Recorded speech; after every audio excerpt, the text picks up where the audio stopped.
Silencio en la sala. En la siguiente media hora entramos en debate.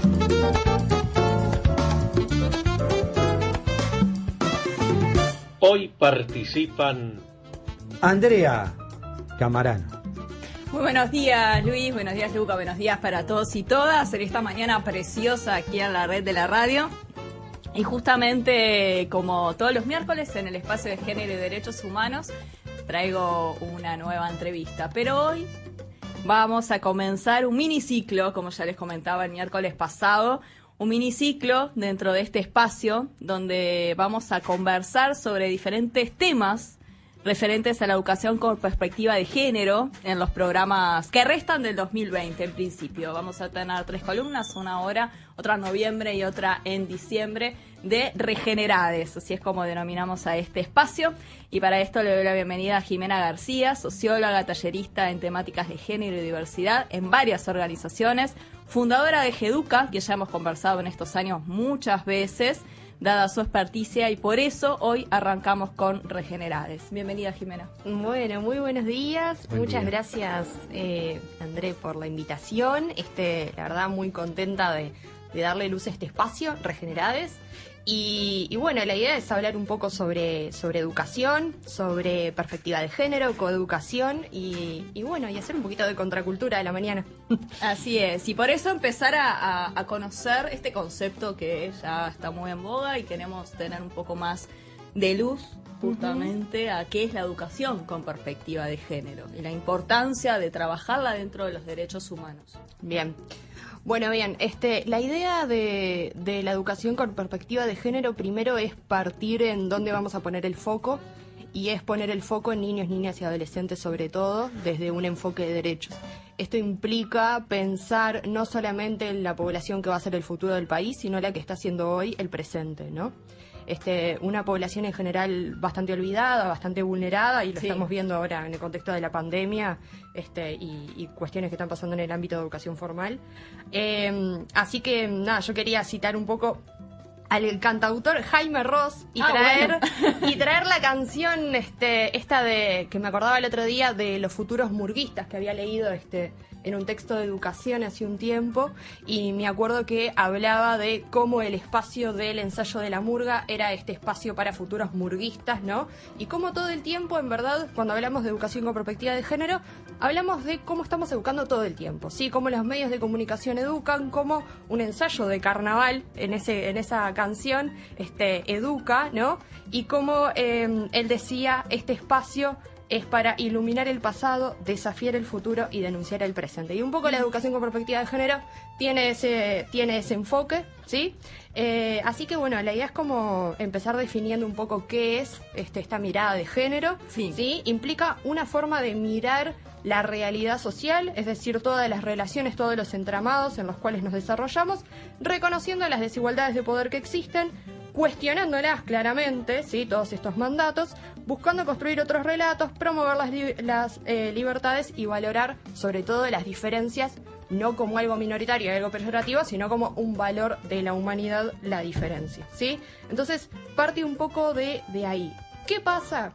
Que tenemos una naturalización de que hay características que son femeninas y masculinas, y lo que tenemos que proponer es que estas cuestiones no son innatas, sino que son totalmente aprendidas, ¿sí? La forma de ser, la forma de vestir, de interactuar, de participar, se va componiendo a partir de la niñez, a partir de que la persona, el bebé, ya está naciendo, ya tiene un cuarto con ciertos colores, con ciertos juguetes, con ciertas expectativas y ciertos mandatos que lo esperan, y cómo podemos revertir todo esto a través de la educación con una mirada de género. ¿Qué dice esto, no? Que propone esto de...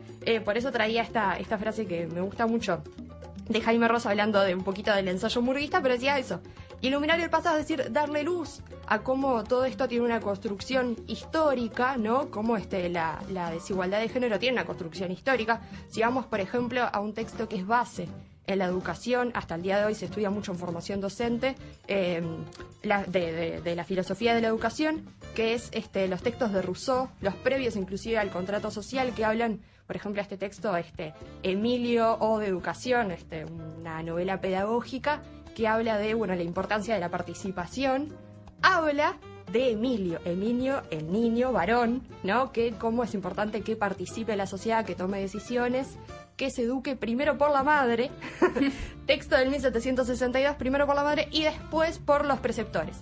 En cambio, recién en el capítulo 5 aparece Sofía, la niña mujer, que dice que tiene que siempre ser educada por la madre y la caracteriza como sensible, su función es acompañar al varón durante toda la vida, siempre va a ser educada por la madre y a su vez dice, por ejemplo, acá textual, dice a las niñas hay que contradecirlas siempre para que entiendan que no tienen criterio propio. ¿A qué voy con esto?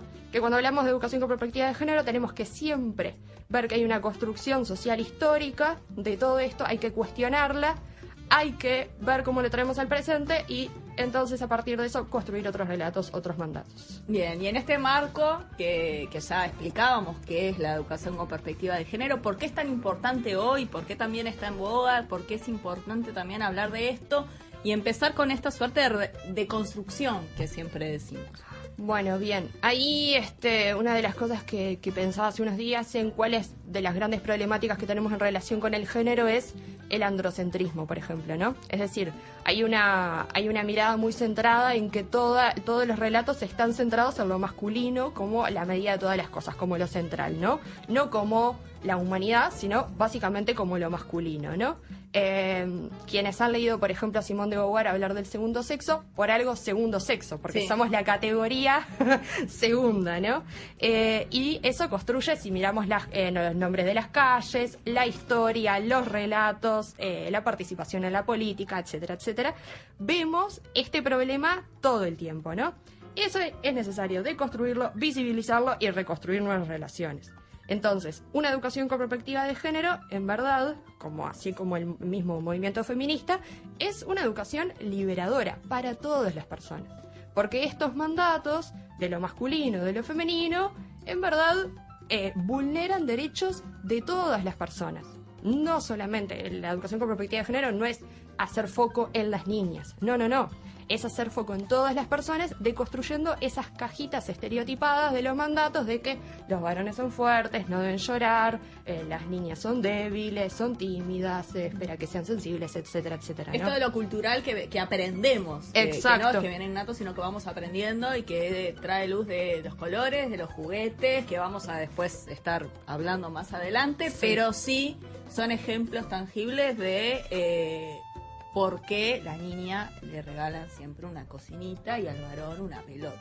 Y cosas que siguen pasando al día de hoy si miramos las góndolas de las jugueterías, de los lugares más comerciales, cómo esas realidades se siguen construyendo, se siguen estereotipando desde ese lugar, los videojuegos, por ejemplo, ¿no? Las publicidades en la televisión, y cómo todo eso también es una educación y que tenemos que analizarla siempre desde una mirada de género, ¿sí? ¿Por qué? Porque la socialización diferencial de género genera muchas consecuencias en el presente de niños, niñas y adolescentes y a futuro. Claro. Claramente, en la elección de las carreras, en las posibilidades de participación en el medio público y demás, ¿no? Bien. Y también hay un concepto que es la educación sexual integral, el ESI, que se escucha mucho, que está bueno también traerlo a este lugar. Si la educación con perspectiva de género es lo mismo que la educación sexual integral, conozcamos qué es la ESI. Bien. Bueno, ahí la educación con perspectiva de género sería una de las tantas dimensiones dentro de este gran paraguas que se denomina educación sexual integral. ¿Por qué la palabra integral? ¿A qué refiere? Sí. Bueno, refiere como un cambio de paradigma en torno a la educación sexual. Previamente, seguramente si pensamos en nuestra educación sexual, es erróneo decir que no tuvimos, porque no es necesario tener una clase, un taller. Eso es lo que quiero remarcar, sobre todo en la presentación de este espacio, de esta primera columna, decir, bueno, vamos a hablar no solamente de los espacios taller o espacios clase, sino como todo construye educación. Entonces, todas las personas recibimos educación sexual. El tema es qué calidad, qué tipo de enseñanzas recibimos, de mandatos, de cuestiones. Lo que apunta a la educación sexual integral es abarcar dimensiones más allá de lo biológico, más allá del binarismo, ¿sí? Implica dimensiones no solamente físicas, sino sociales, psicológicas, y a su vez es un espacio sistemático y continuo de enseñanza y aprendizaje. Es decir, durante toda la vida la persona tiene sexualidad desde que nace hasta que muere, y a su vez es una dimensión transversal, se puede trabajar en cualquier etapa, ¿sí? Claramente depende de las condiciones cognitivas de la persona, ni siquiera de las edades, porque a mismas edades las personas tienen diferentes respuestas y diferentes cuestiones de aprendizaje. Ahora, lo importante es a cada momento, bueno, ir incorporando distintas cuestiones que son muy importantes, ¿sí? ¿Cuáles son los ejes de la educación sexual integral? Bueno, la perspectiva de género, el respeto a la diversidad, valorar la afectividad, los derechos sexuales y reproductivos y todas las dimensiones vinculadas con la salud y el cuerpo, ¿sí? Por eso se habla de este nuevo paradigma de lo integral. Sí. Entonces, un taller sobre violencia basada en género, sobre reconocimiento de la diversidad sexual, etcétera, o sobre derechos sexuales y reproductivos, es una instancia de educación sexual integral. Ahora, ¿qué es lo que pasa? Que en general la educación sexual que recibimos es la que está en los medios de comunicación, la que está en programas, no solamente porque hay mucha carga puesta en, por ejemplo, no sé, algunos programas hegemónicos como Tinelli y más, sino que está lleno toda esa cultura pop que lo vemos, ¿no? En los videoclips de la cultura más conocida, etcétera, etcétera. Bueno, como todo eso genera grandes impactos en términos de la educación sexual que recibimos, ¿sí? Y desde esta mirada también la ESI es un derecho, ¿está? ¿Qué implica eso? Que los derechos no se cambian como si fueran figuritas, no se pierden, no se otorgan, no se prestan nada, son innatos a las personas. Por lo tanto, cualquier cuestión que niegue ese derecho es una vulneración. Así que, bueno, y con temas justo bastante como de actualidad inclusive. Sí. A eso también iba, ¿no? Porque todo lo que vos mencionabas me hace pensar, ¿y qué pasa cuando hay resistencias a este tipo de educación, a este tipo de cambio de paradigma totalmente? Y se me vienen a la luz algunos ejemplos que podemos comentar también, en este momento particular de nuestro país, de la región, este año en particular. ¿Qué pasa cuando hay resistencias en general? Bueno, bien, todo cambio tiene resistencias, ¿no? Es como parte del ciclo de los cambios. Y es parte de cuando se está haciendo esta cuestión de la contracultura, es decir, se va en contra de una cultura hegemónica que tiene una construcción de años y que pasa de generación en generación. Entonces es difícil y se entienden las resistencias. Por otro lado, lo que responde es a generaciones formadas en esto no se habla, ¿no? Sobre esto no se habla, sobre tabúes, etcétera. Y hay en todas estas resistencias, en hablar de estas cuestiones, ¿no? Muchas veces lo que se dice es que lo que hay es un ejercicio de proyección y anticipación. Es decir, anticipación, ¿por qué? Porque muchas familias te dicen, bueno, entonces ustedes van a pasar un corto porno. No, nada más lejos de pasar eso ya está en la tele, o eso ya está cuando vas en el bondi y escuchás un reggaetón explícito que te habla de una relación sin consentimiento. No es eso. Sino que lo que se habla es de la habilitación de las distintas oportunidades, de las distintas posibilidades para niños, niñas y adolescentes en cuanto a su sexualidad. Con respeto, con afectividad, ¿no? Con la demostración de las emociones, sacando las cuestiones que tienen que ver con la violencia, etc. ¿Y por qué un ejercicio de proyección? Porque hay muchos miedos, inseguridades de toda esta generación, inclusive al día de hoy, que crece con un montón de mandatos y con esta cosa de que todo esto está mal. Entonces, si vos creces creyendo que hay un montón de cosas que son tabú, de las que no hay que hablar, es muy probable que tú también lo proyectes en todo el resto de las cuestiones. Eso no quita la responsabilidad que tenemos en los cambios culturales, ¿no? Y no quita la responsabilidad de que hay derechos, y esos derechos hay que respetarlos. Pero por otro lado, en esta cuestión inclusive de los derechos, mucho de lo que se habla es que, claro, que en verdad estas mismas generaciones tuvieron negado ese derecho, ¿no? Entonces, claro, como hay una vulneración de derechos, hay como una cadena de vulneración de derechos, ¿no? Porque, bueno, tú no tuviste esa instancia, tú no tuviste esa libertad, tú no pudiste hablar de menstruación con tu familia, por ejemplo, o no podías hablar abiertamente de que te gustaba un varón siendo un varón. Entonces, claro, todo eso genera un montón de corazas y un montón de resistencias que es muy probable que eso después se traspase. Es decir, ese es el marco, se entiende la resistencia. No se justifica. ¿Vienen por ahí? ¿Vienen por cuestiones religiosas? ¿Vienen por muchos factores esas resistencias? Bueno, hay de todo, sí. Hay cuestiones que tienen que ver con lo religioso a veces muy mezclado también con toda esta construcción, inclusive social del género, está muy mezclado. En esto no hablamos ni siquiera de todas las religiones, ni de todos los tiempos, ni demás, pero sí a veces se mezcla un poco eso. El tema es que todo bien, cada uno puede creer lo que quiere. Yo puedo creer que el sol es violeta, y puedo creer que ahora estoy en una estación espacial de la NASA. Yo tengo el derecho a creer eso, perfecto. El tema es que no lo puedo imponer a las demás personas, ¿sí? Y bueno, y en el caso de la escuela o de la educación formal, no puede ser Netflix, o sea, no puede ser a demanda de las personas. Sí. Bueno, yo quiero que en verdad mi hijo o hija, yo no creo en el Big Bang. Para mí, la creación del universo no tiene nada que ver con estas explicaciones científicas, técnicas sobre el Big Bang, etcétera. No, yo creo que en verdad fue fulano de tal que, etcétera. Perfecto, está bien, es mi creencia. Ahora, voy por eso a decirle a la escuela que lo tiene que dar desde este contenido, ¿no? No, por algo hay acuerdos curriculares sobre eso, ¿no?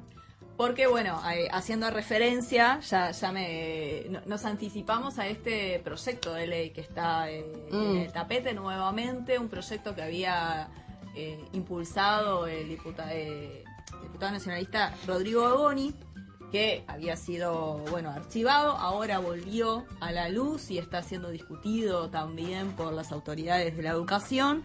Es un proyecto de ley que plantea que padres elijan la educación sexual de sus hijos acorde a sus convicciones.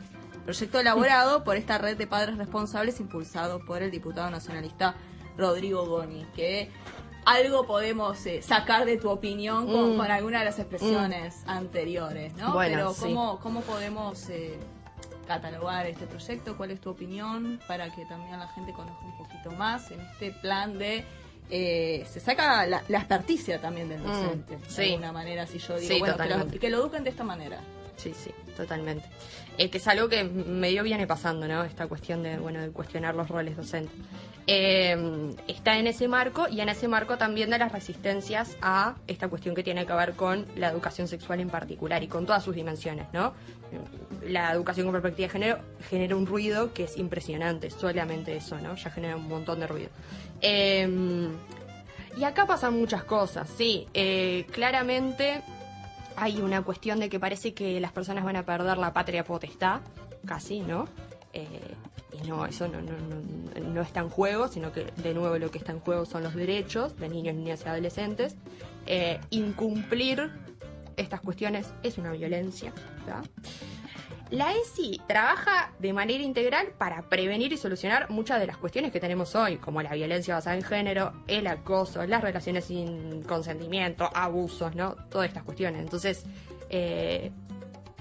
si estas personas se consideran familiares responsables, deberían contemplarlos desde ese lugar, desde la responsabilidad, ¿no? Que implica, cuestionar nuestra cultura actual y construir unas relaciones sociales más justas, más equitativas, por fuera de todos estos mandatos y estas cajas que sabemos todos los males que nos hacen, ¿no? Y vemos los números en estadísticas, en un montón de cosas, en acoso y discriminación por orientación sexual, por identidad de género, ¿no? Y todas estas cuestiones solamente tienen sentido cuando tenemos estas cajas que a su vez la sociedad cada vez que estratifica, es decir, que genera cajas, la jerarquiza. Sí. Es como que pasa así, ¿no?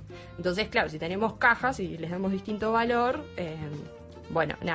por eso es muy importante cuestionar cada vez que vienen estas olas, que van a seguir viniendo. Entiendo el contexto del proyecto de ley, claramente no lo comparto, pero tiene que ver con esta cuestión. Ahora, por ejemplo, en el caso de de cuánto miedo hay de hablar sobre estas cosas, que bueno, ya lo hablamos un ratito, que tiene que ver con los mismos miedos, inseguridades personales, de una sociedad criada sobre ese lugar. Si pensamos, por ejemplo, en los casos de abuso, solamente los casos de abuso, ¿no? La mayor parte, no me acuerdo ahora las estadísticas, habría que revisar, pero en un momento eran 70% adentro de la casa. O sea, claro. Bueno. Y que gracias a que los chicos y chicas aprenden educación sexual en los centros de estudio, es que muchas veces pueden visualizar que están sufriendo esa situación. Totalmente. Uruguay fue pionero también en educación sexual integral. Totalmente. Recuerdo aquella guía que fue tan polémica, pero gracias a que muchos chicos y chicas conocen esto, pueden darse cuenta de los diferentes maltratos que pueden sufrir. Sí, es que para eso está el espacio de educación sexual integral, para hablar de todas estas cuestiones, ¿no? Para cuestionar cuáles son los relatos que hay en los cuentos y cuáles son los mandatos de género que hay, ¿tá? Pero también está para ver todo este tipo de cosas que tienen que ver con el reconocimiento del cuerpo, el cuerpo del otro, la afectividad en la masculinidad tan necesaria. Entonces, hay una idea de que no, la escuela no se debe meter con mis hijos, hijas. No, todo lo contrario, la escuela se mete todo el tiempo y para eso está. Bien. Y para ir terminando, en esta primera columna, la idea es explicar y bajar a tierra y conceptualizar diferentes temas en educación con perspectiva de género, bajar a tierra diferentes herramientas y ejemplos que vemos a diario. Algunos fuimos tirando a lo largo de estos minutos, sin duda, y vamos a seguir compartiendo en los próximos espacios. Pero ¿cómo se puede educar con perspectiva de género? Para concluir un poco este espacio. Bien, bueno, ahí hay varias cuestiones. Claramente no las podemos abordar todas ahora. Algunas cuestiones que me parecen importantes son, bueno, hay distintas responsabilidades. Si somos familiares, por ejemplo, ¿no? En todo lo que tiene que ver con niños, niñas y adolescentes, bueno, los colores, los juguetes, la ropa, todo eso, bueno, ir deshaciendo esos pequeños cajoncitos, ¿no? De a poquito, ¿tá?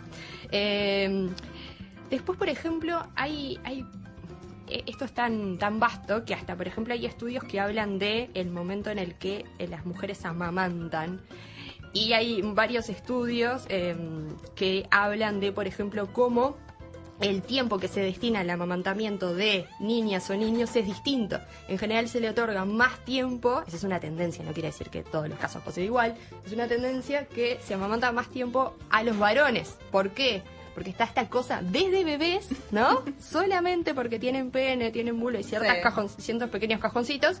Entonces, ¿cómo todo esto ya va generando? Bueno, hay que cuestionar, hay que empezar a cuestionar, cuestionarnos, ¿no? Va por ahí, es un trabajo introspectivo de cada persona. Estamos en un rol comunicador, tenemos mucho para hacer. Estamos en un rol de medio de transporte, tenemos mucho para hacer. En cualquier rol estamos educando y estamos siendo educados también, y está bueno ir cuestionando también. La educación emocional, qué premios, qué castigos, qué valoraciones, ¿no? Cuando trabajamos con niños, niñas y adolescentes. En las aulas, en los espacios de educación formal y no formal, en esos encuentros que tenemos, bueno, de construir la historia androcéntrica fundamental. ¿Dónde están las mujeres durante todo este tiempo? Reivindicarlas, traerlas, hablar de ellas y bueno, iluminar ese pasado. ¿Qué pasó en ese, no? El currículo oculto está presente todo el tiempo. Si vemos, por ejemplo, los patios, es imponente, ¿no? La configuración de los patios, que son cemento destinados al deporte, el deporte con que lo asociamos, con el fútbol con que lo asociamos, con lo masculino. Al final la niña no tiene ningún lugar para desarrollarse.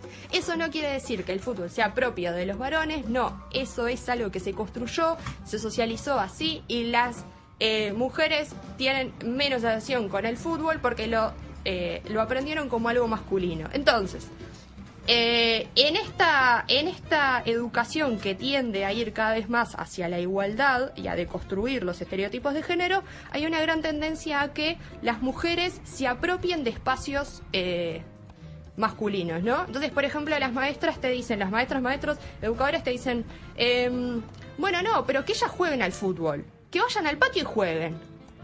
¿Y los varones? Y los varones no pueden jugar a las muñecas. Los varones no pueden hacer manualidades, no pueden sentarse a hacer algo más tranquilo. Entonces, hay que ir desarmando eso. La idea es como una educación que sea... a mí me gusta esta idea que proponen bastante, sobre todo algunas autoras en España, de una educación andrógina, ¿no? pero en el sentido de nada, sin género. Y eso nos habla también de qué pasa cuando tenemos identidades no binarias, que no se identifican, ¿no?, con ninguna de estos cajones, porque los cajones son construidos, no tienen nada que ver con nuestra biología, con nuestra sangre, nuestra nada, tienen que ver con lo construido. Entonces, si no me identifico con nada de eso, paso un montón de situaciones de discriminación, de bullying, los educadores no saben qué hacer con ello. Bueno, entonces ir a esa tendencia, bueno, cuestionar todas estas cuestiones, los cuentos, las películas que tenemos en el aula, el lenguaje, ver las carteleras, las comunicaciones, y bueno, de esto vamos a seguir hablando seguro un montón. Bien, volvemos entonces con Regenerades en noviembre para seguir construyendo un poquito más de educación con perspectiva de género. Muchísimas gracias, Jimena García, por estos minutos. Siempre es un gusto conversar contigo, y ahora que vamos a tener algún espacio más para seguir construyendo y aportando desde el humilde lugar de los comunicadores y comunicadoras y los educadores allí. Y yo me voy a reencontrar el próximo miércoles a las 9 de la mañana, y también les hago una invitación porque voy a estar conversando con Soledad González de Cotidiano Mujer sobre la guía Devolver la culpa a los culpables, grupos de trabajo que abordan el abuso sexual, que se va a presentar mañana, jueves 15 a las 18:30 en el espacio feminista Plaza Las Pioneras, así que queda hecha la invitación para mañana. Y por supuesto para el próximo miércoles a las 9, donde van a poder escuchar a Soledad contando sobre esta guía. Y también les invitamos a que puedan suscribirse al canal de YouTube Andrea Camarano, donde van a encontrar la entrevista con Jimena García también. Muchísimas gracias y buena jornada.